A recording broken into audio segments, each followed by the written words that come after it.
Peter, greetings and a very warm welcome to you all. Thank you for joining Global Peace Studies for Sustainable Development in Africa, where we discuss pertinent issues of peace and sustainability around the world and across Africa. Our theme today is on Gaza, the war between Russia and Ukraine. And we know that our speaker recently came up with a proposal and has been studying this for quite some time, I should say for a long time. And the speaker actually needs no introduction. He's one of us. He has been with us before and with us several times. That's Dr. Thomas Daffern, who is director of the International Institute of Peace Studies and Global Philosophy.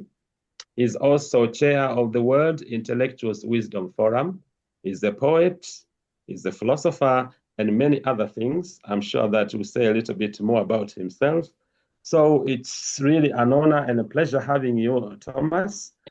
Thank you for joining us, and I welcome everyone on board to listen to this presentation, which I'm sure is going to be very, enlightening, and we contribute to our understanding of the situation in Gaza, also in Ukraine and Russia, and elsewhere also.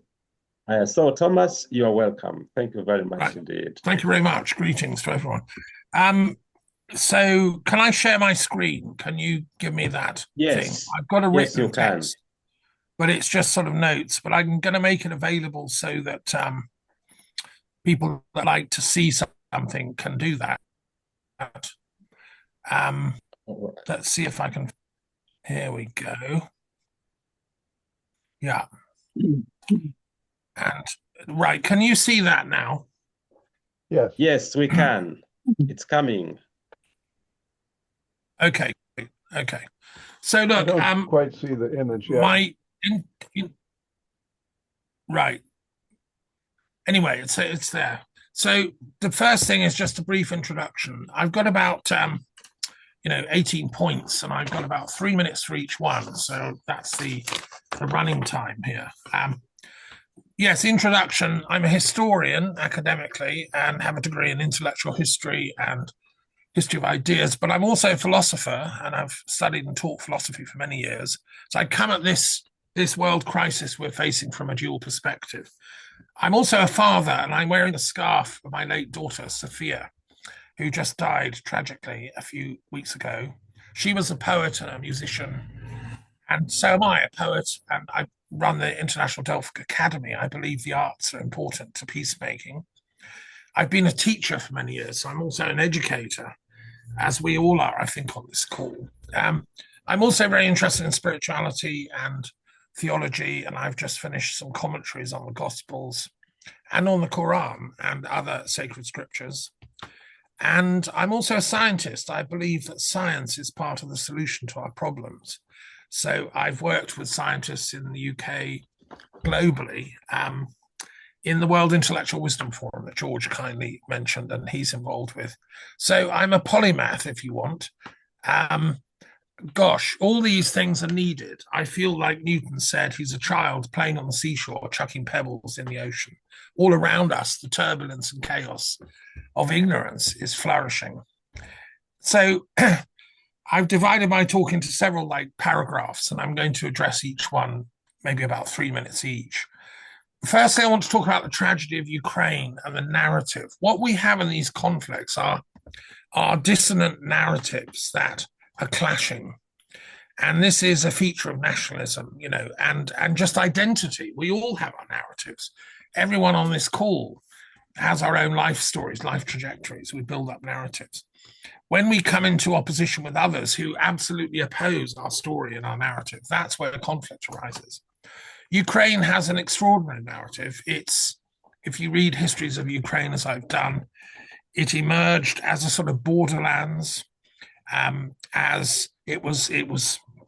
You can go back right to ancient Greece, where the first settlements were in southern Ukraine along the Black Sea. The poet Ovid was actually banished to a Ukrainian town, Odessa, when it was a Roman Greek colony, so like, and before that, archaeologists have found ancient Scythians, and it was a very advanced culture, the land that we call Ukraine. And then it had, after the Hellenistic era, it then had a strong Islamic presence, Islamic culture settled there, various, Turkic tribes. And then finally the Slavs appeared and sort of, claimed it as theirs. And there's been a patchwork of different Slavic tribes and cultures, which go and make up what we call Ukraine. It was part of the Greater Russian Empire for a long time, but it predated that because in the Kiev region, that was the cradle of Christian Slavic culture. The Bible was translated into the Slavic script, and the cradle of that was Kiev. And from there, they took the gospel to Moscow and the northern lands, which were fairly barbaric at the time. Moscow was a little village when Kiev was a sophisticated cathedral city. The Mongols destroyed it all, not quite, but nearly, sort of wandering hordes of horsemen. And so, the history of Ukraine is a tragic narrative ultimately, but it was rebuilt. Each time it's attacked, it rebuilds. Then it was attacked by the Bolsheviks because Ukraine didn't really want to join Lenin's project, certainly not Stalin's project. They were, on the whole, peaceful peasants. Their idea of happiness was a few acres of land to grow crops and have some animals and have, normal lives. They didn't accept the Bolshevik vision of collectivization. They resisted it. So Stalin's response was to subject them to mass famine in something called the Holodomor. And 3.6 million Ukrainian peasants largely died of starvation, which is unthinkable to us. But this happened, and this is part of the narrative of what it means to be Ukrainian. They will never forgive the Bolsheviks for this. We now know who did it, who engineered it. It was Stalin that gave the orders, but he was supported by a guy called Kaganovich and others. And if you read Anne Applebaum's history of the Holodomor, she gives all the details. People didn't believe it was happening. There was a hush-up in the Western media at the time. But interestingly, the private secretary of Lloyd George was there, and he saw it, and he wrote about it. Okay, then finally, in 1990, they get freedom from what was the Soviet Union, which was collapsing, and they went for it. They were delighted because finally they can escape from Big Brother Russia, who's been tormenting them and killing them for many decades. They were happy to support Russia and fight as the Soviet Union in World War II. They thought the Germans were even worse. And the person to read here is Tim Snyder, who's written a book called The Bloodlands, which tells the story of how many people died in Ukraine and Eastern Europe between the 1930s and the 1940s. Ukraine got clobbered by both the Nazis and by the Soviets. There was a strong Jewish component in Ukrainian culture, which is its current prime minister exemplifies. Highly intellectual, they kind of invented the Hasidic tradition, mystical Judaism. These people were amazing rabbis doing mystical out-of-body journey. And they were a lot of them were all killed, in obviously by the Nazis. So the bloodlands Tim Snyder talks about is because this soil is steeped in blood. In 1990, they got independence. They gave away their nuclear weapons. They said, okay, we're in a new world now. We're going to live in peace with our neighbor. We love the Russians, but we don't want to be part of that Greater Russia project anymore, the Soviet Union. We don't want to be, co-opted into that. So we're going to be an independent Ukraine. We're going to build a peace-loving society. And unfortunately, it didn't go down well in Russia. Russia had an entirely different narrative. And let me just come to that. So the narrative of Ukraine is that they're defending themselves against the Russian invasion, which was seeking to wipe out everything I've just said. Some of what I just said could get me imprisoned in the Soviet Union. You're not allowed to talk about the Holodomor as a historian, which is just shocking. It's like I don't know, imagine the worst kind of British imperialist gone into power in Britain and banned any discussion of colonialism or whatever in a negative way. So anyway, that's why they're so fiercely defending their land. It's not just they're defending their land, they're defending their stories, their narratives, their truth, if you want. Let's look at Russia, because Russia has an equally tragic story. In the average Russian mind, Putin exemplifies it, but there are millions who think like him. Russia is the victim of history. It's always, it was conquered by the Mongol horde who subjected them to huge taxation and restricted their freedom of movement.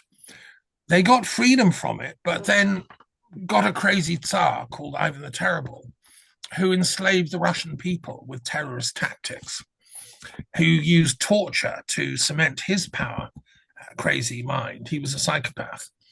And there's been a succession of Russian psychopathic leaders ever since in the Ivan the Terrible form. And but somehow the Russian soul sort of accepted it.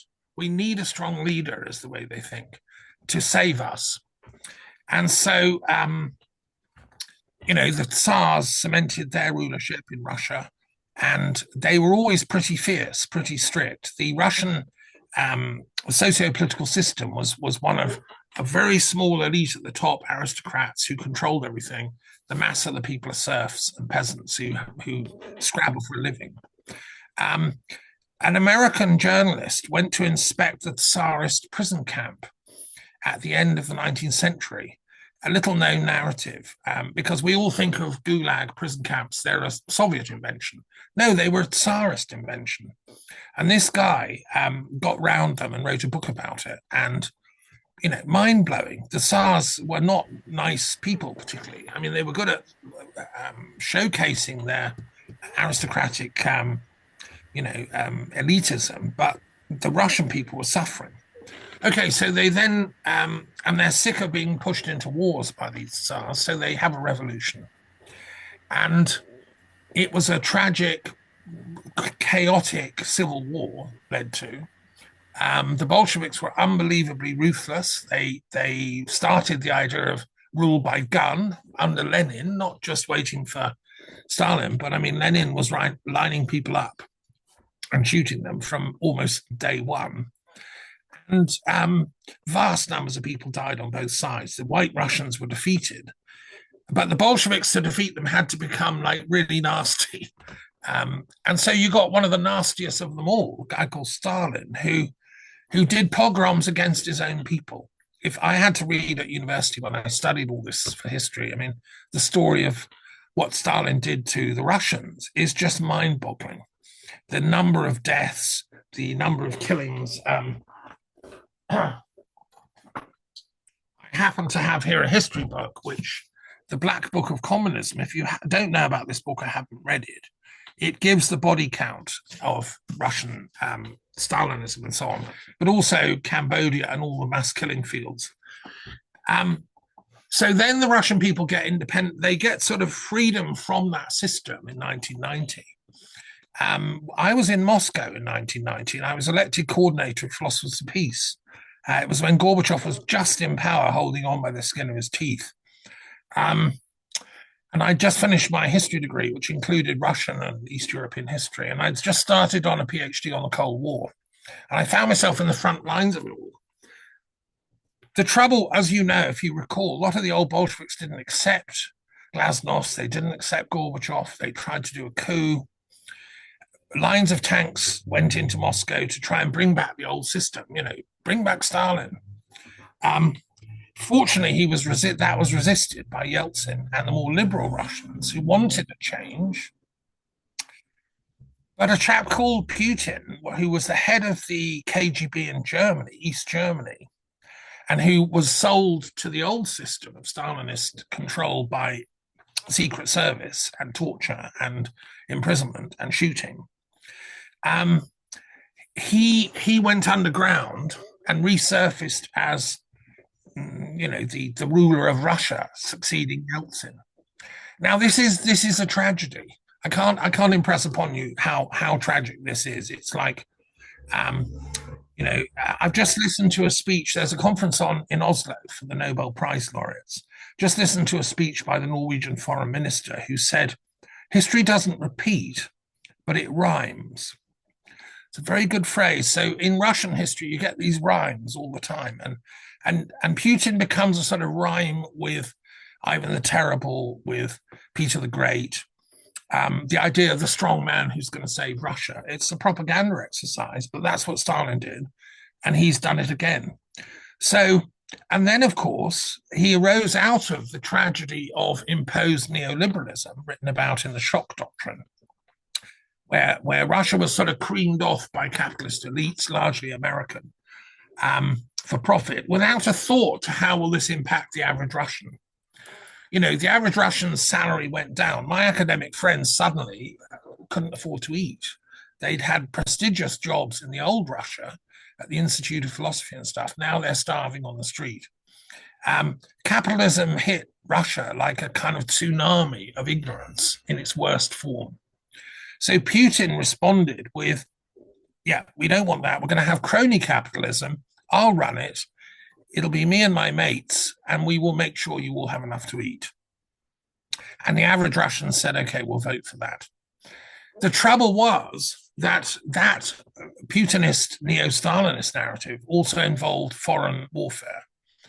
The idea of making Russia great again was then it led to the invasion of Ukraine, because he needed someone to fight. He'd already beaten up the Caucasus with various probable false flag events that made the Chechens look like the devil. But now he turned his fire onto Ukraine in order to cement his rulership in Russia. And the clamping down on human rights and all that followed from that. So this is the tragedy Russia is living through. And I have, senior Russian friends and philosophers who've told me all this indirectly. What am I saying? How can we solve this? So my fourth point here is we need to freeze the lines of this conflict. This conflict is unwinnable. Both narratives have a logic. They also have extremely powerful forces. Neither side can win militarily, except with the utter and absolute destruction of the other. I mean, if somebody unleashed a nuclear weapon on Ukraine, well, I suppose you might think you've won, but what do? You leave a smoking ruin of nuclear-armed rubble. That's not winning, So I've just been listening to a talk by a Ukrainian human rights activist. I think she might have won the Nobel Peace Prize. And they're very, very concerned about the Zaporizhzhia nuclear power plant in Ukraine, which is now under Russian occupation. She was talking about how the scientific workers there are being tortured to kind of run the plant. It's an absolute nightmare situation. Well, I'm saying we need a ceasefire on this war front. And we need to have but in order for that, we have to transcend the narratives. So what I've just given you a potted history of, we need the intellectuals on both sides to come up with a common joint narrative working towards peace, because the deep soul of the Russian and Ukrainian people love peace. Mir, they call it. Their languages are very similar. They're intellectuals, they're philosophers coming from a similar place.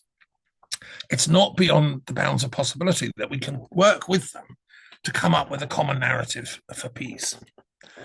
Okay, now what about Europe? What's our role in all this? Well, in a sense, this tragedy is a tragedy of Europe as a whole. It's a tragedy of the European Union, which was supposed to be a peace project to come up with a true peace policy. I wrote to them back in the late 2000s saying, hey, we need to create a European Union mediation service, EUMS. I just got letters saying, oh yeah, great idea, we'll put that in the drawer. But they haven't actually done it yet. And I'm going to keep at them till we do. Because this is also a tragedy of Europe and Germany and the UK and 2 world wars. The European Union was supposed to put all that to bed. Brexit was an attempt to revive the demons of history. The British imperialists all came out of the woodwork. All the Eton educated people that George Orwell couldn't stand. And so we have to go back to the actual vision of a Europe at peace, which is what it was intended for, not a Europe that's trying to become a super military power. I'm happy that we spend 5% of our European budgets on defense, but I'm arguing that should include smart defense, i.e. peace work, peace education, preventing war. We should spend our defense on that, at least 1% of the total, instead of just bombs and guns. That's nothing.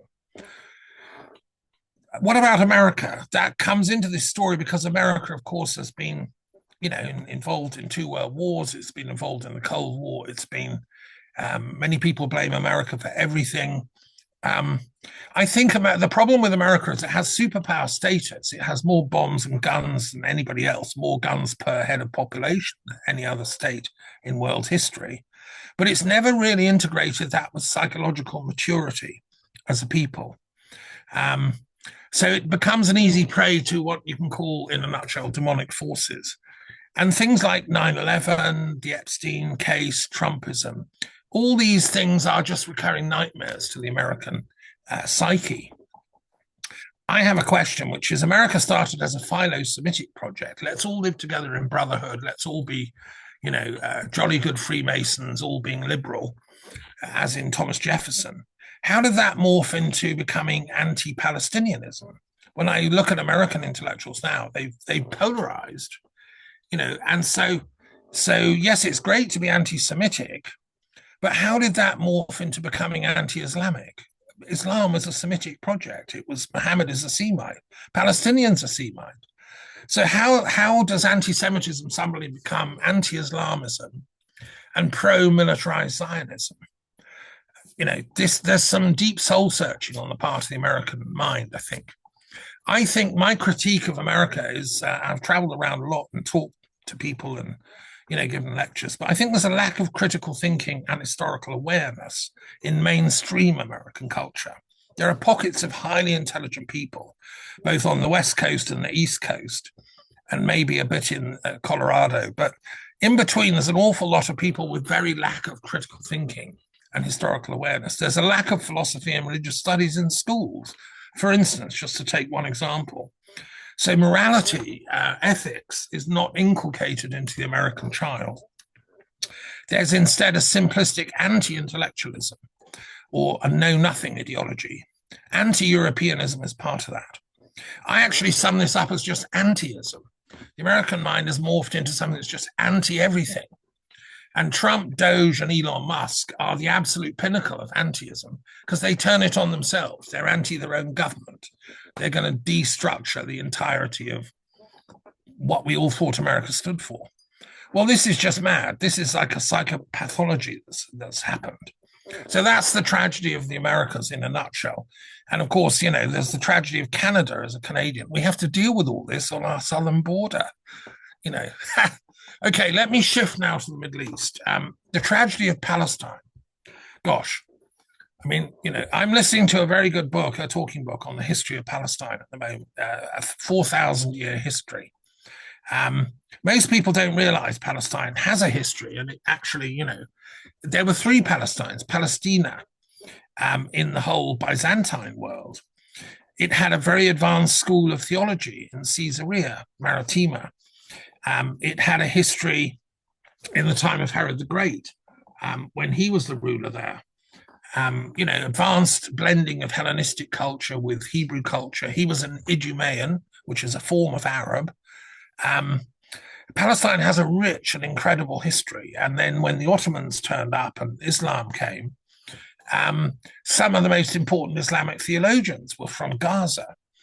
There was a school of rhetoric in Palestine, in Gaza, which was very, very important in classical times. And the Arabs inherited all that and loved it. The great Arab intellectuals, the Islamic intellectuals, knew all this, and they still do in today's Gaza. They're proud of this heritage intellectually. But the tragedy is that obviously they've been occupied and colonized, but I don't think they've had a worse occupation than the current stuff that's happened since the Nakba and that's going on in Gaza now. That's the sort of end product of this attempt to erase a culture I've spoken to my Israeli friends, and they're bombarded with Israeli media that is pumping out, no, Palestine doesn't exist. There's never been a Palestine. So there's a kind of intellectual erasure going on. This whole culture is threatened with disappearing. And the way to do that is just bomb them to smithereens and then erase everything. That's the tragedy of Palestine in a nutshell. One of the great Palestinian historians is a Frenchman at Sciences Po here in Paris, who's written about all this. And he went to visit Palestine in Gaza a few months ago, and he said he was shocked. He's been going there for years, talking to people, visiting libraries, bookshops, and it's all gone to smithereens. He's in a state of constant shock. Okay, let's look at the tragedy of Israel, because they have their own narrative history here. It goes back to, well, the biblical stories, yes, and even before. Archaeologists keep digging up stuff, showing that this is all very old. And what we call the biblical Israel was actually built on earlier, layers of culture. The biblical stories are tragic. I mean, they involve betrayal, poor old Joseph being sold into slavery by his brothers, Jacob stealing the heritage of his twin brother, Cain and Abel having a killing spree. It's not an easy read. The Bible is pretty horrific. And I have a book called, where is it? Yes, Drunk with Blood, God's Killings in the Bible, which as peace scholars, we should all have this on our desk. I mean, the Bible is full of death and killing. I mean, this scholar has counted up all the killings, and it's somewhere in the millions that God is responsible for. So the tragedy of Israel is being stuck with this text, which seems to give this being called God, which has different names, but Yahweh becomes the main name, the right to go around killing humans. Well, that all needs deconstructing. The tragedy is suffering under the weight of that narrative. As the chosen people, one is free of the threat of killing as long as you behave in ways that Yahweh and his prophets are happy with. If you stray, you can be killed off. So it's psychologically, can you imagine that burden, right? It all came to a crunch. Obviously, they were colonized, conquered by the Assyrians, the Babylonians, and then by the Romans. Huge war written about by Josephus, and then a defeat. And Jerusalem was renamed Aelia Capitolina, and it was the Jews had to go into exile, but never accepted that defeat, and then survive in pockets around the Mediterranean and the world and elsewhere, till finally in 1948 they rebirth Israel, the first time the state comes back on the map. And in their tragic story, this is the good news. This is the, history finally has vindicated us. We've got our state back. And we're going to plant, avocados and olive trees and live in, but there were two narratives in the birth of Israel. One was, which was Martin Buber and the existentialist kibbutzniks, we'll live in peace with the Palestinians. We'll make a peace treaty. We'll respect them. We won't humiliate them. They're our elder brothers, after all. There was another narrative associated with Jabotinsky and extreme Zionists with this idea of an iron wall, which is, no, we will never honor the Palestinians. We will suppress them whenever we can. We will fight them to the end of time. There can never be peace between Israel and Arabs. And the whole thing is a military strategy. And that's where Netanyahu comes from. The tragedy is that, it seized power in Israel, and we're seeing the consequences. Okay, let's just zoom back out of this analysis. I put this down to the tragedy of militarized capitalism. I mean, I'm living here in the middle of France where people still discuss capitalism as a thing and critique it. I think capital is responsible for a lot of this. It was responsible for colonialism, what critics call Israeli settler colonialism. It's a capitalist project. People buying up real estate. I mean, they're now planning to sell off bits of Gaza to Trump's cronies. This is military capitalism gone mad. We can have a war and then we'll make profits. And I'm told even there are corporations now going in and making profits in bombed out Gaza, like the food aid people. we have to unthink militarized capitalism. We have to take the militarized bit out of it. Ethical capitalism, yeah, let's see if that's possible. I would like to think it is, but we have to decouple it from militarism. What about communism? Is that the answer? Well, no, because militarized communism is also part of the problem. There's been a failure of Marxist intellectuals to fully understand the importance of peace thinking. Instead, they have what we can call a class war thinking, which has led to the mass slaughters of Cambodia and Pol Pot and Stalinism and Maoism, with 20 million Chinese peasants being killed off if they didn't toe the party line.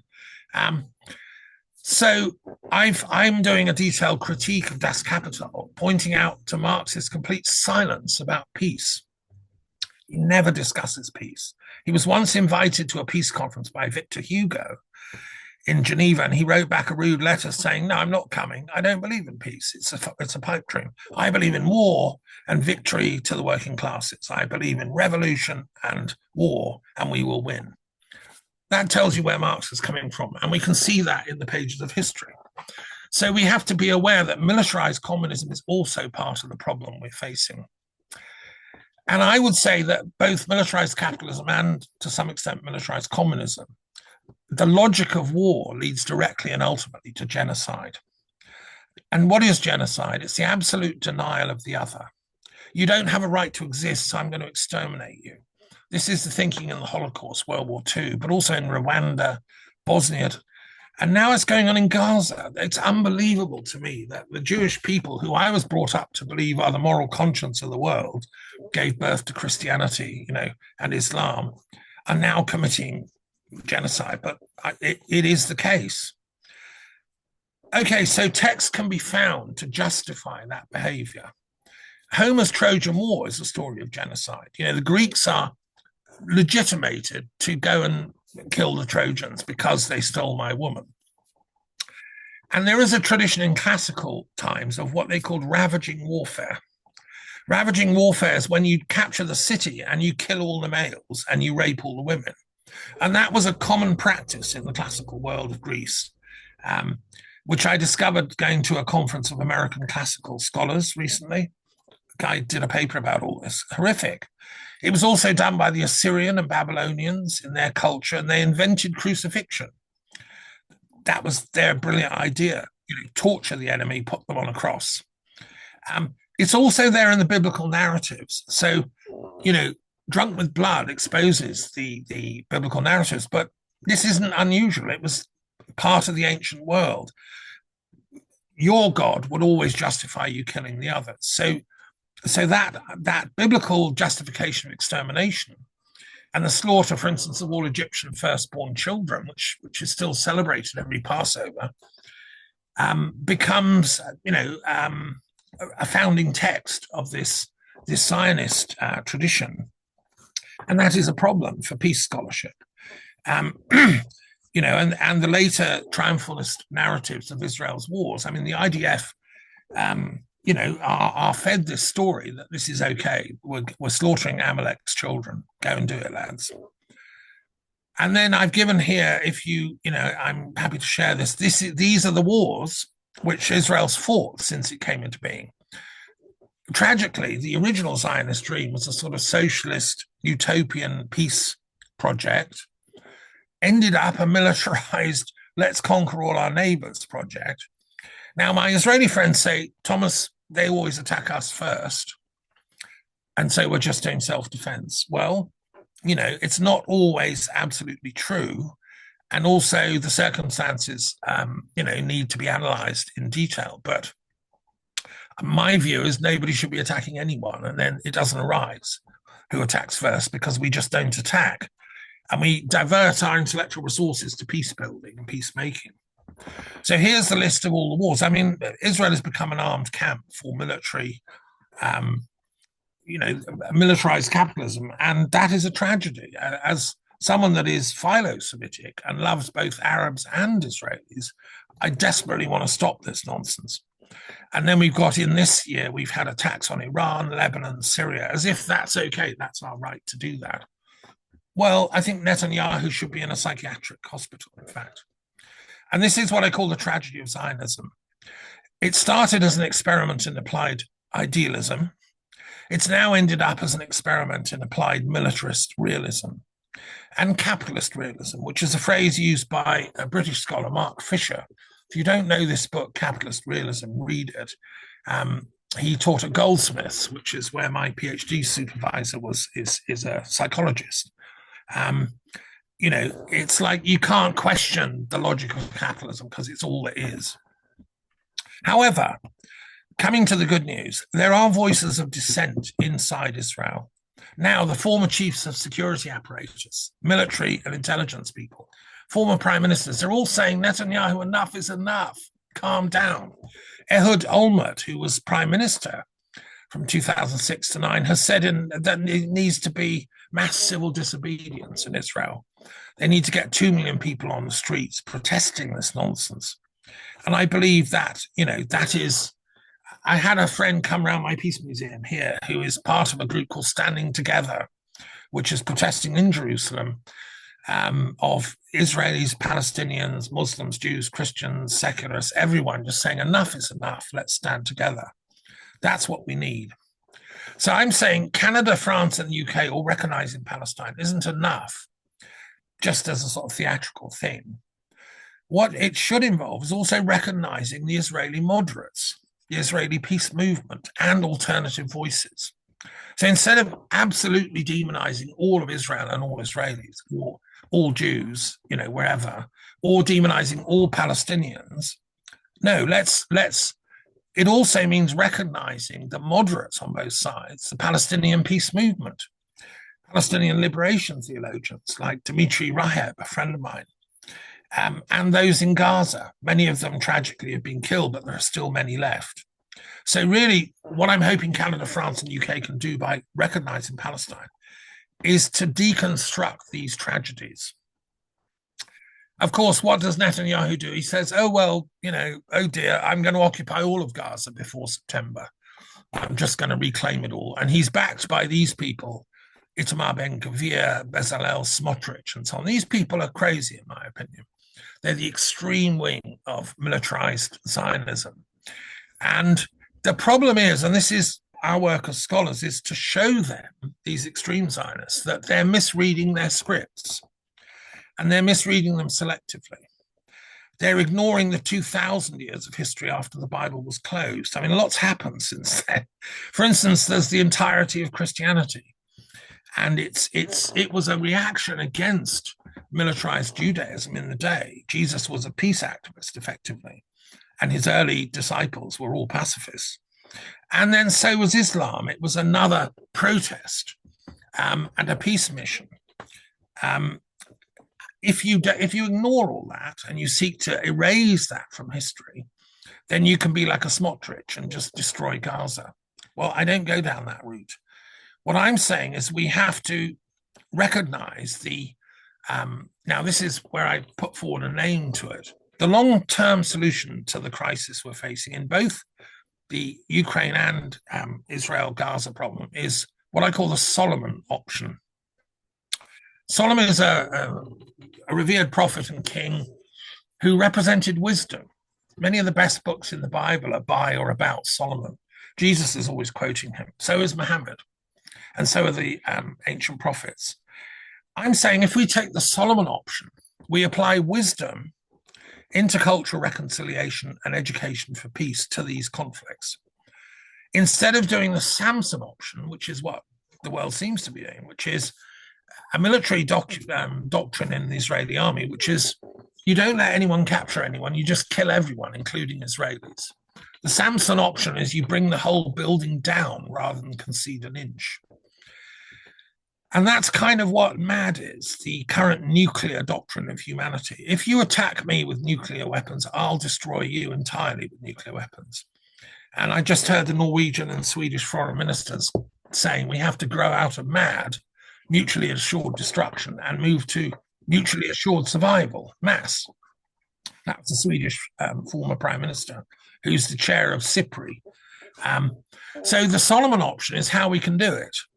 Because, for instance, each child in Israel, Palestine, Jordan, Russia, Ukraine, etc., should learn of all the horrors produced by selective militarized nationalism, capitalism, and militarized communism. But they should be taught their alternatives. Instead of giving people a narrow nationalist education, everyone else is crazy, but we're good. No, you say, look, everyone's crazy, but we've all got good bits. And that's the point of education, is to bring out the good bits. And this is the key point, there should be a dual ceasefire in both Ukraine-Russia war, but also Israel-Gaza war. Statesmen aren't joining the two issues. They're being dealt with in different departments of the Foreign and Commonwealth Office.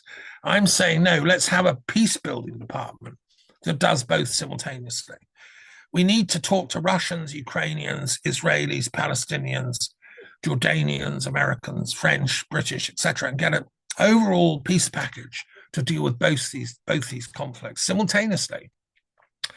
And then we can divert the aid that currently is going into war fighting on the Ukraine-Russia front and the Gaza-Israel front to absolute medical assistance, food, healing in Gaza. I mean, I'm sick of seeing the tragedy on our screens that we're watching. I think the Solomon option is the way to go. So this point 17 is a dual ceasefire is needed in both Russia and Ukraine and Israel-Palestine, and a massive flotilla of aid sanctioned by the UN Security Council, Russia, Britain, France, America, we're all part of this, could sanction it. And with a ceasefire, and it would have to be an armed flotilla, I'm sorry, but there are some crazy people like Smotrich would want to send drones attacking it. Well, it has to be armed by UN authorization to protect. Needs to protect the airspace over the whole of Gaza and then start rebuilding. And that requires, not just rebuilding the buildings, but healing the people, their traumatized minds and hearts. The grief levels are unbelievable. These poor kids that are saying they'd rather go to heaven, they don't want to live anymore. It's too horrendous here. We need to send in educational supplies. Teachers need to go in. Textbooks, rebuild the schools and the universities, which have all been flattened. We've had edugicide, as some of my colleagues call it. Also, the hostages need to be freed, obviously. But I also say we have to free ourselves from our own internal hostages to genocidal thoughts. We're all victims. We've all been colonized by people that will say, no, nuclear weapons are great. We all need more weapons. For us to set ourselves free from that and to come out of the tunnels of our unconscious is what I mean by freeing our internal hostages. And then we need to deliver what I call peace medicine to the victims of all wars and mentalities, beginning the work of planetary healing. And this is where, yes, I extend. The Solomon option is applicable in Africa. It's applicable in the wars in the Congo and the Sudan. What I'm talking about, if Solomon is greatly revered in African culture, in Ethiopia. The books of Enoch were honored in the Ethiopian church. They still are. Also in the Yemen, but even over in Asia, Thailand and Cambodia, which are starting to, start little wars. No, let's apply the Solomon option to building up peace education facilities. We're at the front line of that, this group. And that's why, I love you all, because you're fantastic. Got to keep doing it, folks. And wherever polarization happens, the Solomon option says we have to apply the power of love and wisdom and see things from a transcendental perspective. See things through as God would have us see it, because we can use the word God. Etymologically, it means good. It's an Old English word, God. It relates to the word good. And it relates to gather. The etymology is that which gathers together. And so God is, you can define as the invisible spiritual force that brings good people together into togetherness. That's the actual etymology of the term. So that's the energy we have to apply. We've too long misinterpreted the apocalypse as meaning it's an infinite bloodbath of everyone against everyone else, kind of Thomas Hobbes writ large. No, actually, what the apocalypse means is the esoteric spiritual unveiling, apocalypso is unveiling, of our universal common gnosis. Whatever tradition, religion we're in, So this is a work for theologians of all denominations and traditions. I've been doing my own little bit in my commentaries on the Gospels, on the Ketuvim, the Quran, the Upanishads, the Dhammapada, and so on. I'm still working on all that. I've just published the Gospel of Mark commentary yesterday, right? So I'm saying we as humanity, we as scholars, we as educators have to revisit all our sacred texts, reinterpret them through the lens of universal common gnosis, so we can find maps to lasting temporal and also eternal peace. You know, it's a big project, but hey, that's why I wrote the Interfaith Peace Treaty, want people to sign. Yeah, so that's my little talk about the Solomon option in these two tragic conflicts. I hope you've enjoyed it.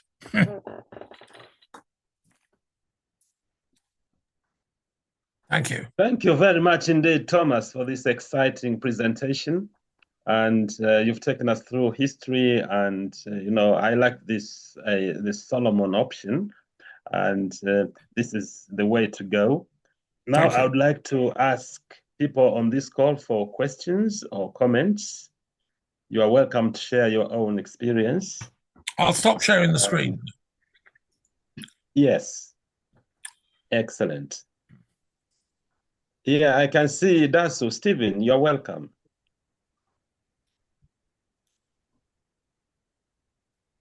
Dasu? Okay, can you hear me? Yes, I can. Okay, thank you very much. First of all, I would like to applaud the speaker for a very brilliant presentation, which in my judgment is really objective and balanced, because I've seen a lot of speakers, especially from the West, the United States and Europe, who are extremely biased, and sometimes they provide information which is quite misleading. But I've seen Thomas has given us really good information, which is really balanced. That's my first observation. Now, let me go straight to my questions. The speaker has proposed that we need a dual ceasefire, for example, between Russia and Ukraine. That's a brilliant idea. Now I'm asking him, who is going to spearhead the ceasefire in the first place? Because we have seen the position of the United States is not backing off. And we have seen recently President Donald Trump is actually threatening Russia with more tariffs and sanctions. So who is going to spearhead the ceasefire? That's number one. Number two, I would like also to hear the views of the speaker about Russia's fear. There is a fear among Russians, especially from the Kremlin, who fear that whenever they agree to a ceasefire, it will happen just like in 2014 and 2015 during the conflict in the Donbas region, where Russia was compelled to reach to a ceasefire, but that ceasefire was used as a ground to arm Ukraine, so that Ukraine can be well equipped and fight Russia. And that appeared in 2022 when the special military operation took place. Russia was not Russia really. Ukraine was well armed by the West. So I'm asking him, who is going to erase the fear among the officials in the Kremlin who fear that if we reach a ceasefire, then the West will arm Ukraine, and thereafter we will be defeated? That's all, George. Right. Can I respond to that one before we move on? Yes, please. Well, I'm very old-fashioned. I believe the United Nations should oversee and supervise this dual ceasefire I'm proposing. I've just come off this call in Oslo, and we were discussing the UN there. I've spoken twice in the UN headquarters in New York about the role of universities in peace building. I still believe the UN has the legal, juridical, and intellectual capacity to do this. But the foreign minister of Sweden was saying, yeah, but the UN is us, each nation state. So I would appeal to you, wherever you live, whichever state you're in, write to your foreign minister, tell them about this talk, share the recording with them, and urge your foreign minister to get in touch with their UN ambassador and say, yes, this is an emergency. We should go for this dual ceasefire thing.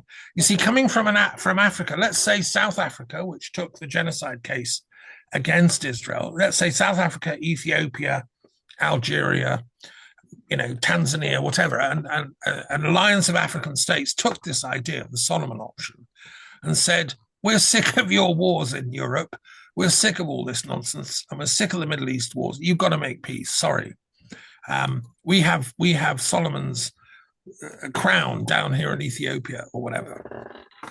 I think then you have the legal power and duty to do that. I would, and also in Europe, there will be many nations that would support this. In Ireland, I'm very active in the Irish peace movement. I'm part Irish. They want this as well. So, and even Britain, bless it, under the Labour Party, are now doing a recognition of Palestine. They're about to get my talk because I have links to the Foreign Office there. It's not just recognizing Palestine; it's unrecognizing all the idiocy we've been doing in supporting the war machine that's been doing genocide in Gaza. They've been using British intelligence and overflights. Got to stop all that. How do we solve the legacy of fear in Russia? Well, we need to do it on both sides. Ukraine and Russia have fear against the other, as do Israelis and Palestinians. It's going to be a long job. Firstly, we have to freeze the lines. And I think we have to send in a UN peacekeeping force. I don't care who, Irish and Canadian soldiers and, whoever can go in and just literally physically have a presence between these wars, these battle groups, so they stop bombing and killing each other. I think it's the only way to do it. And then there's the long-term work of education. People can pore over the details, who started this fight, when did blah, blah, blah, we can all grumble at each other. That's a job for historians. It shouldn't be conducted on the battlefields. It should be in the seminars of historians. I'm happy to help with that. I run Historians for Peace in my spare time. Okay, let's move on. Next question. Form, please. Yeah, thank you very much, George. Thank you very much, Thomas, for your presentation. That was quite impressive, like very sportive, full of information. I really like that. I have actually a few questions, but I think because of time, we will just keep it short. There is a book by a French journalist called Anne Poiré, and the book is titled Mon pays vend des armes. My country sells weapons, and where Anne Poiré exposes the weapon business of France, how France will stage war and sells weapons to the two sides, and then give technicians, give engineers to the two sides. They'll go and cancel this part, and the whole mafia thing about the war, and at the same time. The same France is the one we're talking about. That's where you're from. And from a philosophical point of view, do you really think a country like France can be trusted when it comes to peace talk? This is actually I can back my question by something that happened on 5th May 2025 this year, about barely 2 months ago, where the president of France, Emmanuel Macron, has officially received one of the most peace-threatening human beings on this planet, the current president of Syria, Al-Julani, who was a member of a terror group. I know you know this very well. And before he became president, he openly took responsibility of the terror actions that they commit, even the killing in the Bataclan in France, a lot of things. The list is very long. And those are the people the French state openly work with closely, which is very difficult to understand. Do you really think it makes sense to even think France can help building peace in this world? Thank you. Well, thank you. Merci pour la question. C'est magnifique. I mean, I'm British Canadian living in France, and so there's been a long history of distrust between the French and the British. We fought a war for 100 years. They couldn't trust us, we couldn't trust them. And then we had rival colonial stuff going on. And I've discovered recently a book called The Line in the Sand. It was French who who funded the early extremist Zionists to blow up British soldiers in Palestine. This is a forgotten bit of history. The French were trying to, sell weapons, as you say, to the extreme Israeli Zionists. That didn't go down too well in Whitehall when that was discovered. But so I think the point is both Britain and France have been expert at selling weapons, and America and Israel now has got a monopoly of hyper drone warfare. They're selling weapons to Turkey and all the rest of it.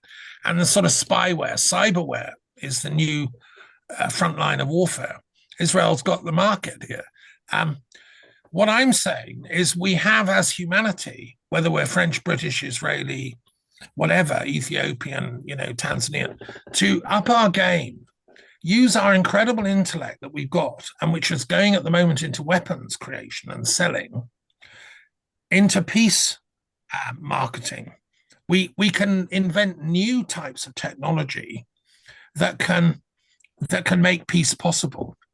And I know one can grumble at France, but at least they set up the Paris Peace Forum, which happens every year. Macron did that. After I wrote him a letter, I want to take some credit, saying intellectuals of the world want to help, do something. So he set up the Paris Peace Forum.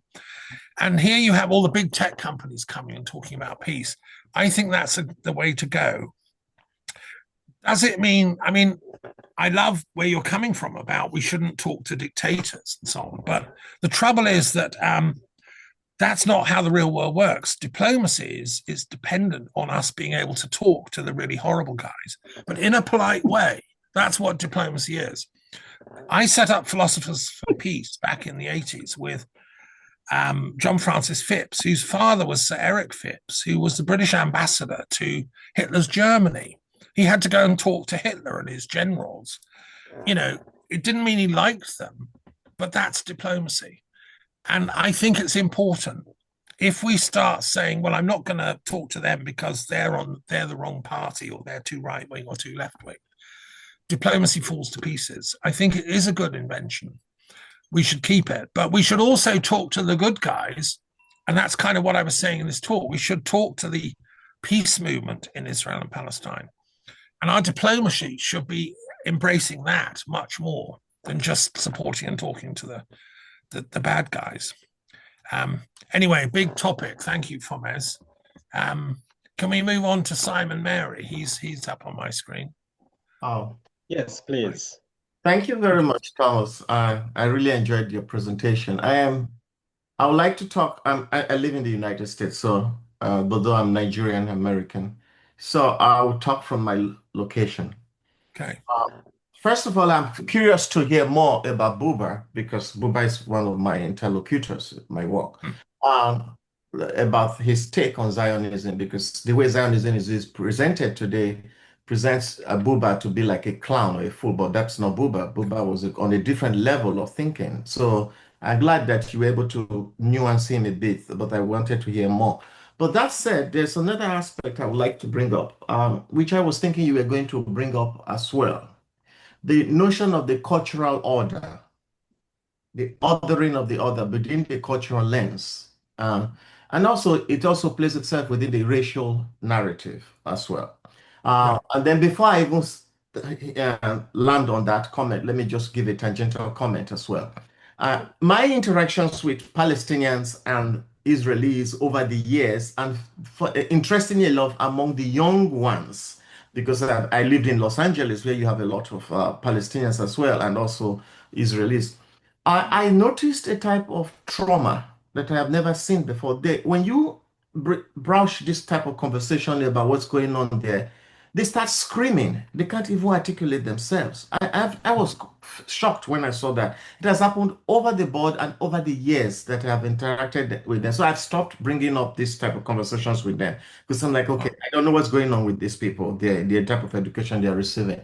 But that said, the othering of the other based on the cultural motive cannot be ignored in this conversation.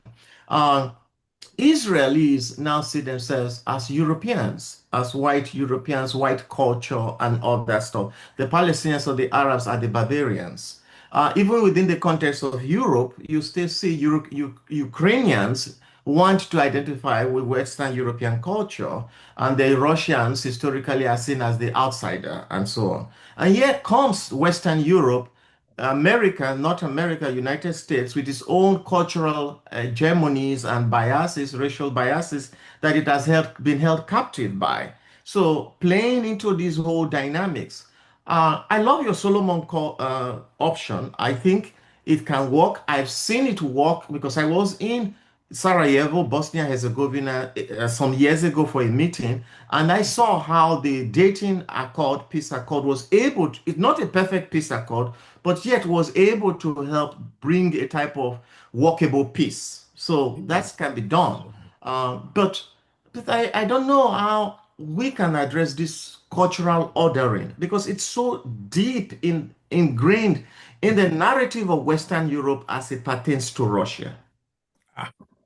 Well, there's a million, topics there. We could have a great seminar on all of that. In a nutshell, that's where we come in. That's the job of humanities specialists, is to teach young minds that life is so much more interesting when it's rich and complex and nuanced. The othering narrative is always a simplified hyperpolarization. It's we're good, you're bad. That's it, end of story. That's the primary school of thinking. The beauty of history, and it was Herodotus from Asia Minor that gave us historical thinking, is to look into the richness of the cultural background of both parties. He went to Egypt, he went to Phoenicia, he wrote about their legends, their myths. Who are these people? No, they're not all barbarians. Actually, the Egyptians are far older than the Greeks, he realized. So, and that's our precious heritage as academics in the humanities, whether it's history, philosophy, sociology, whatever branch we're working in, or, is to teach people that that's the beauty of life. We're alive because we're a complex mixture of cells all doing incredibly complicated things. That's the beauty of science. And I said at the beginning, I'm also a scientist. I'm a lover of understanding that complexity. I've just written a book on religious mathematics, combining religious studies with mathematical sciences. Nobody's thought of doing that before. So I think the solution to the simplification of othering, and I don't know what the word is, but it's when we realize we're all we, everyone is an us. We just come at it from different stories. We have different narratives, but it's all the same epic story. We're all on the pilgrimage to ultimate truth, Anyway, and Martin Buber, yes, he's very important because I and thou is about recognizing the other.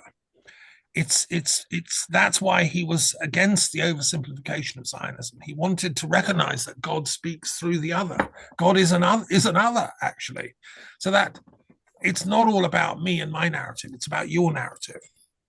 Tell me your story. That's what he wanted. His vision of authentic Zionism is, the victims of pogroms over the centuries can sit down with their brothers who are their relatives, the Palestinians, and say, look, here's our story. What's your story? And build a common home together. So, I'm sure there are texts that go into all that. I can send you some if you email me. Yeah. Okay, Janet, is it next? Yes. Hello. Thank you, Thomas. Thank you for making me laugh despite my despair at the topic, because I'm just completely delighted by your erudition and the clarity which you brought to this complex, endless story, let's say.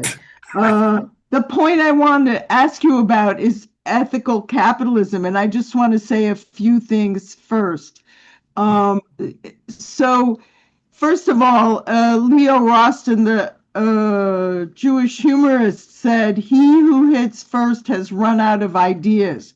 Certainly that you exemplify the complete opposite of that, because you enrich us so thoroughly with the connections. And I've often thought about this like from the moral, ethical, on like a sliding scale to the practical problem solving, to the we're going to win, we're going to dominate, we're going to take power, the complete power position. So this is the spectrum that we're coping with. And I'm so delighted that you said ethical capitalism, because I think we have to distinguish the market with real exchange of a true exchange of our need objects and things and education of our needs. So if you could expand on how that would work more in this Solomon's the Solomon option, yeah. Option, yes. Thank you. Well, yeah, no, great. Those are big issues, and humor is part of the work needed. I didn't address the last speaker's point about when certain types of people start talking about this, they start shouting and screaming. I think that's a failure of humor. You know, we have to sublimate our grief to realize the joke is on all of us, really. This war is just completely ridiculous. We failed to spot the humor. And humor, I have a friend who taught humor studies, is about making a jump between what seems to be other and realizing it's the same. If you look at Shakespeare's comedies, it's all about identities getting mixed up and then getting married back up together. So ethical capitalism, I think, is possible. I mean, I'm a historian of economics. I've studied Adam Smith and the classics, and they didn't think capitalism was an evil. It got to have an evil reputation in 19th century French authors. And Marx took that idea of it but even he thought capitalism was a necessary stage for humanity. And if you think back to, I mean, look at Gaza now. These poor people they can't run their market stalls anymore. Their last cafe's just been blown up. I'd love a bit of capitalism back in Gaza, where they can just live normal lives and do shopping. You know, what's going on is just unacceptable. So I think that economically speaking, I mean, I've written this huge book on being and knowledge, which has a chapter on economics, and I think real wealth is to do with ideas, with creativity. This is where the arts come in. It's about creating beauty. The most wealthy, the most expensive things on the planet are also, in a sense, the most beautiful. You know, art, etc. I want to live in a world where we prioritize the creation of beauty for everyone. So I'm a kind of spiritual communist. I want us all to have access to maximum beauty, right? Which I think was actually, on a good day, part of Marx's own vision. It's just he went a bit crazy when he got to the British Museum Library. Yeah. But when you say spiritual communism, I mean, communism, doesn't that imply, as the way it's become political, it implies state-run. And aren't we also problematizing the state? I'm just... Sure. Well, look, I'm living in the middle of France, in a village near where Pierre Leroux came from, who was the coiner of the word socialism, who critiqued Marx, because he said the trouble with Marx is he's made everything deterministic. He's based it all on economics and a materialist philosophy of history, whereas human beings are much more complex. He was a romantic, Leroux, and a friend of George Sand, the great romantic novelist. So true socialism or true communism comes out of community, fellowship, sharing, love. We have to recover these 19th century utopian socialists, I think, because they were actually onto something. And Proudhon, who wrote a big study of war and peace as well, they had lots to offer. And because of the victory of Marx and Marxism, they were all rubbed out as naive utopians. I say bring back the utopians, but you know, we've tried the other lot, it didn't work. Look what happened. Okay, Jean, Monsieur Jean. Thank you. Thanks. Bonjour Thomas, bonjour Thomas. Bonjour. Good afternoon, good morning, wherever you may be. I'm Chris, I'm speaking from Durban. I'm at Durban University of Technology. My work has mostly focused on peace studies and peace ecology. Thanks so much for your very insightful presentation. Something we have been grappling with here. We receive a lot of emails. I've been a Catholic priest, a Roman Catholic priest, let me say that, for over 24 years, 20 years, until sad news for you, you may put your thumb down. I left the priesthood in 2022, 2021. Let me start with what John Mearsheimer speaks about our world today. It is an anarchical system where there is no night watchman who looks over peace and security of each country.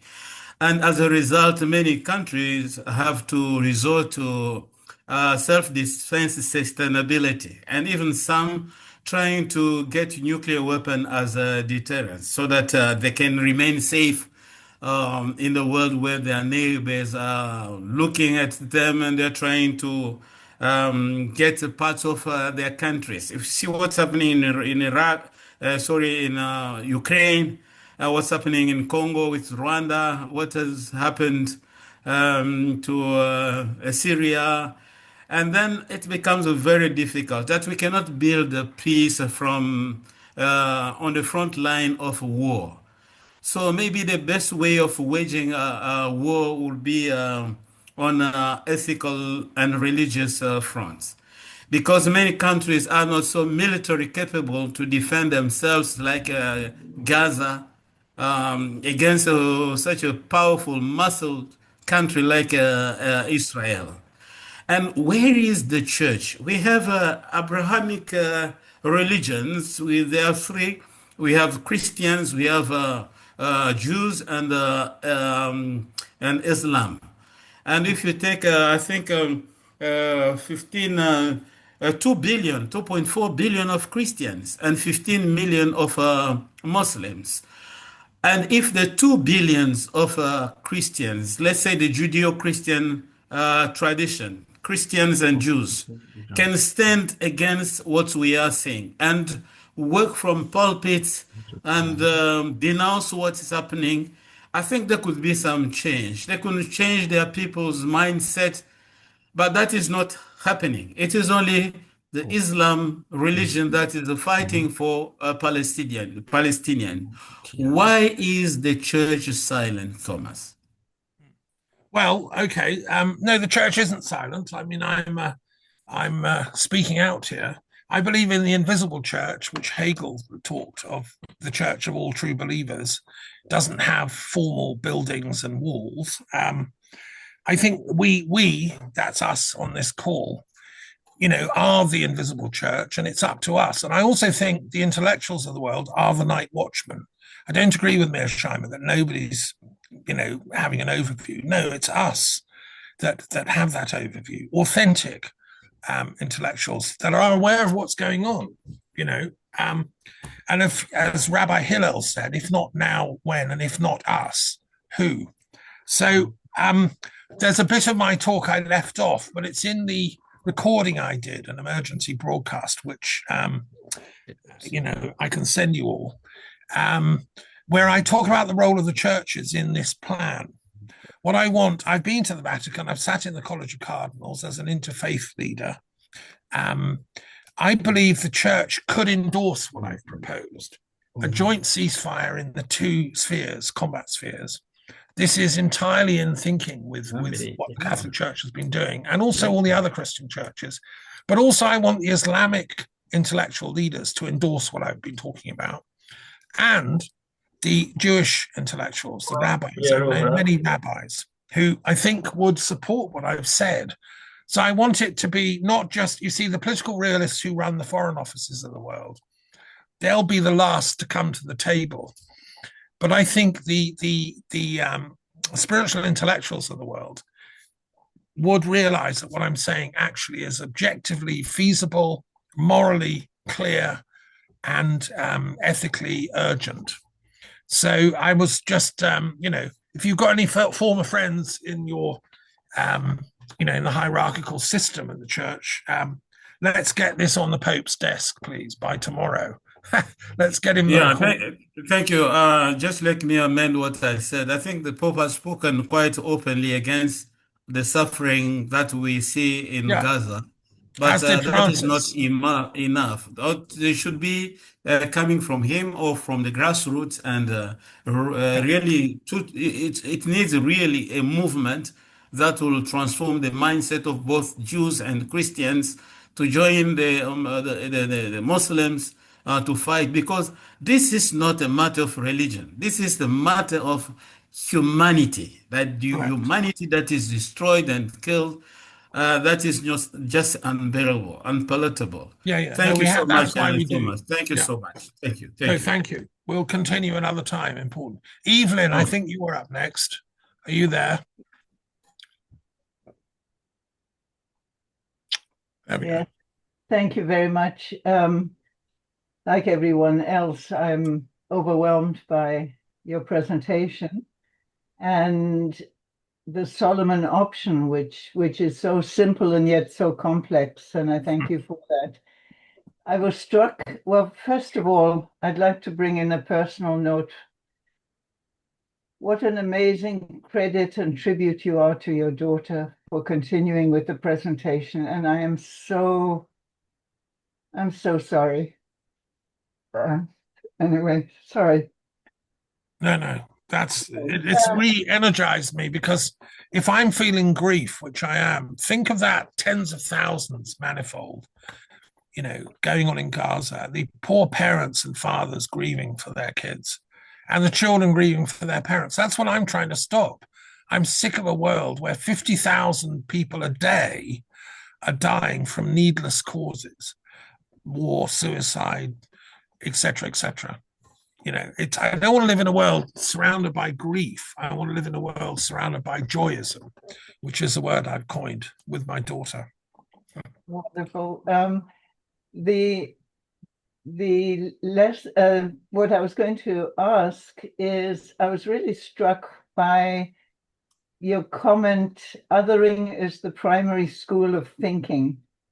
And I would love you to create a curriculum that is labeled the Solomon option, that begins with othering is the primary school of thinking, and then follows it through from kindergarten to wherever.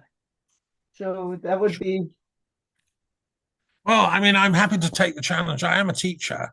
I've taught in secondary schools. I was head of philosophy and religious studies in UK schools, teaching 11 to 18-year-olds. I've designed innumerable curriculum initiatives as head of department. And yes, I could develop stuff for primary schools as well. A little personal reflection. When I was a kid, I went to Brighton College, which is a very good school, Brighton Grammar School. And there was a chap who shared the desk with me, Rob, and we did an experiment. So he would punch me surreptitiously under the desk so the teacher couldn't see. I would then punch him back equally strongly.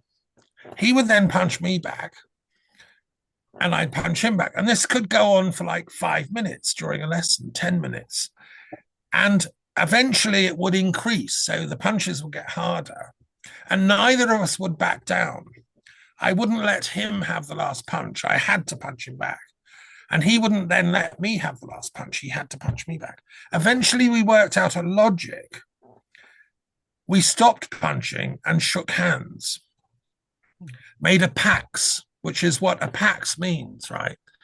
In school, you do a pax with someone, it means we stop fighting. And the logic of that stuck with me. He became one of my best friends. And he came to the funeral of my daughter, bless him. He still lives in Brighton after all these years, and that's the primary school. We have to grow out of that I have to punch him back thing. That's what Israel and Palestine are doing. They're refusing to let them win. They have to have the last punch, We have to get people to grow out of that mentality. And I've written a book, which is not yet published, called The Logic of Peace. I'm critiquing conventional logic. I'm going back into logic as a discipline in philosophy. And I'm saying we need a whole new branch of logic called the logic of peace. So anyway, there's a news flash. I hope to publish that sometime in the next couple of years. But yeah, if you want to keep in touch with me, Evelyn, send me a reminder and we can work on a curriculum, please, on the Solomon option. That'd be brilliant. Yeah. Thank you. Excellent. Afiz, please, you're next. Thank you, George. Well, thank you for your presentation. That was so nice. And in your presentation, still based on the Solomon option, and talking about the universal common genosis. So my question is that universal genosis, you are saying that we should try to reinterpret the scripture, both of the Quran, Buddhism, which is Upanishad that you have talked about in your presentation. So how possible can we get universal common genosis from all various religions we have in the world? And how is it easy for us to marry that with Solomon option, which is love and wisdom? Thank you. Well, I've done the homework, right? I haven't been idle. Some of you have seen my periodic table of the world's religions and philosophies. I spent years as a scientific teacher of philosophy and religions in secondary schools. And I said, I don't want the science physics people to have the only periodic table.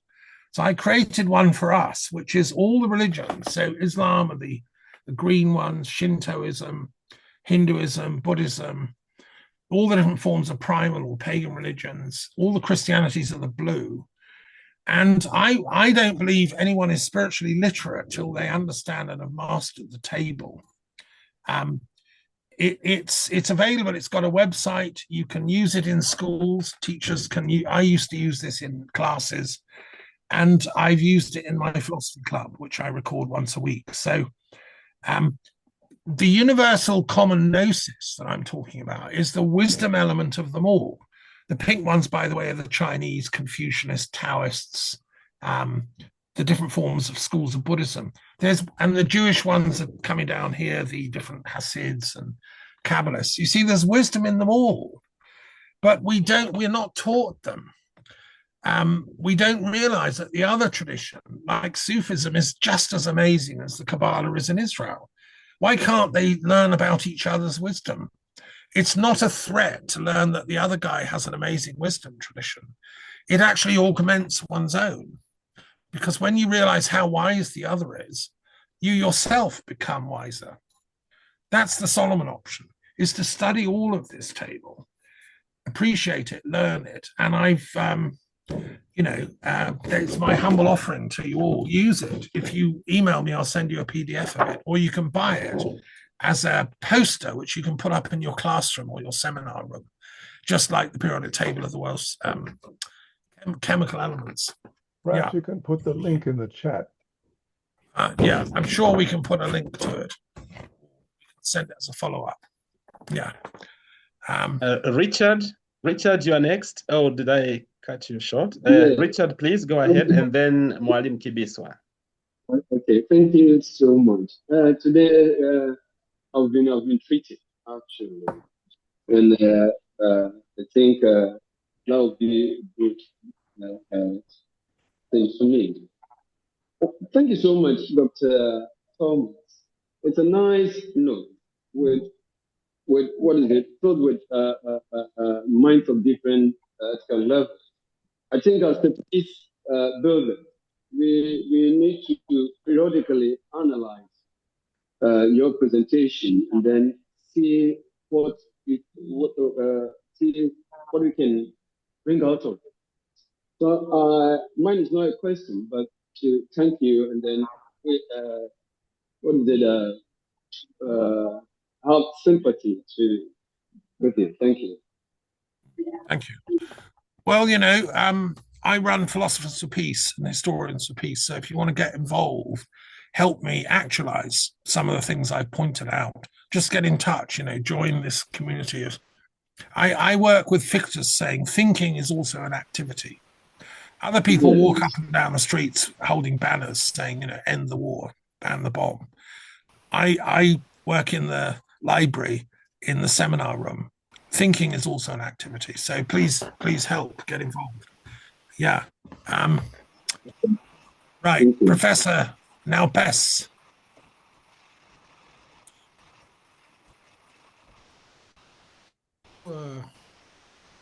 Dr. Daffern, I don't know if I pronounced it well. That's fine. Yeah, greetings. Again, like everyone, you are among the rare people who can talk about this issue between Palestinians and Israelis without passion, and you make people try to reflect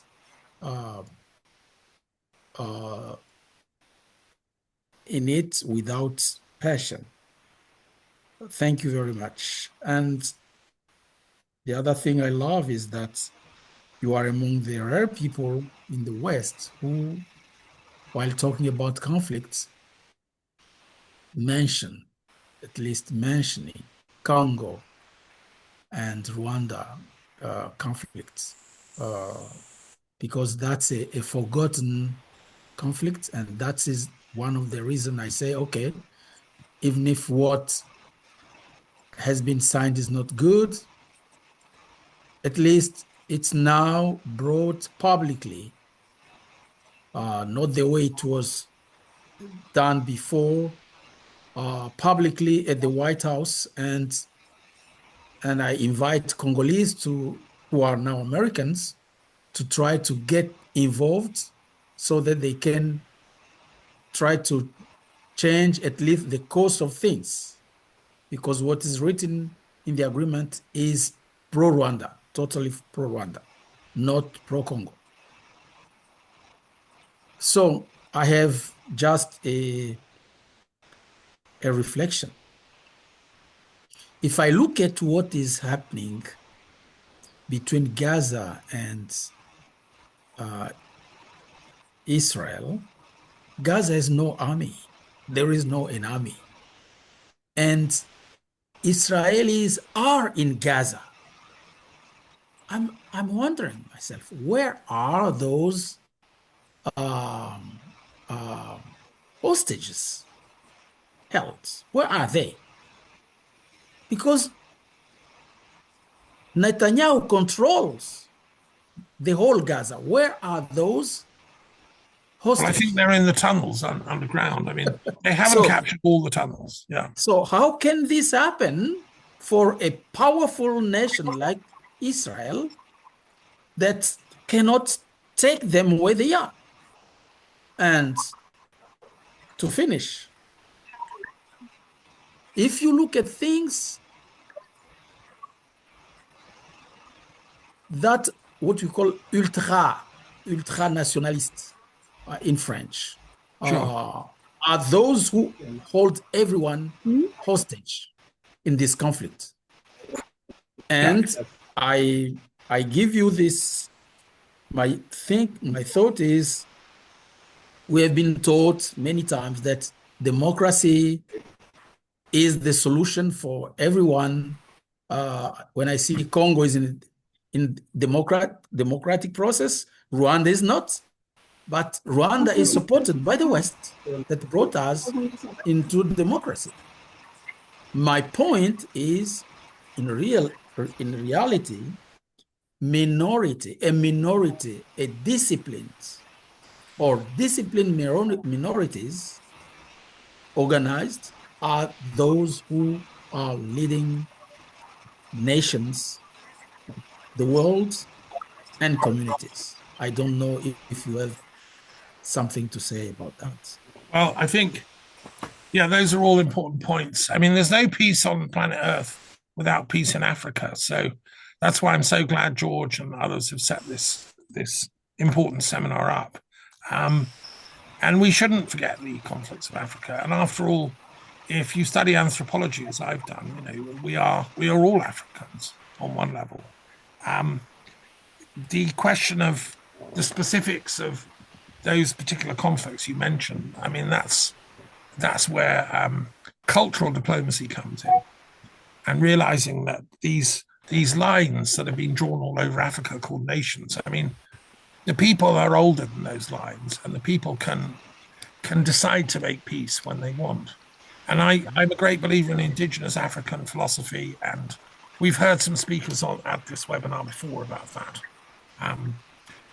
You know, the roots of African culture go way back, before writing and before conflict, and the elders of the communities, the mediators, they need to be empowered.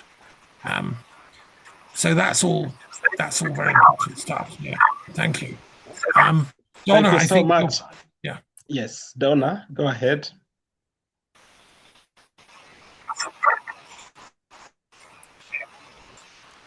Donna, nice to see you there. Can you hear me? She's frozen.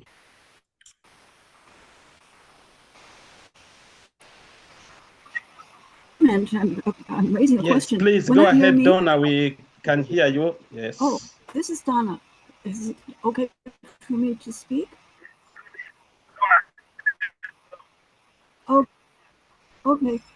When I was a Catholic child, I was prohibited Lutheran girlfriend's church. She was Methodist, sorry. Because Catholics don't look at other people's and create it as a Protestant. What I would like to know, because Thomas has today said something about how we have to look at each other's religions.